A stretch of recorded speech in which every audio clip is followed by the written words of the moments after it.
కాబట్టి శ్రీ వీర వెంకట సత్య నారాయణ స్వామి.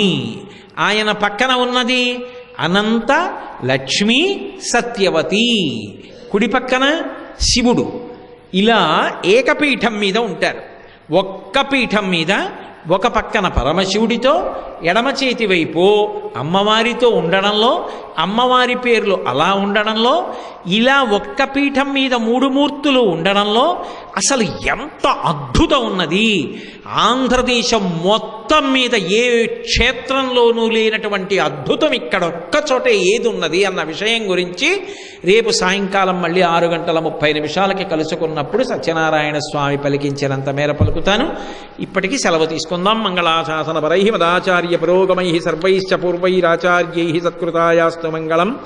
మంగళం కోసలేంద్రాయ మహనీయ గుణాత్మనే చక్రవర్తి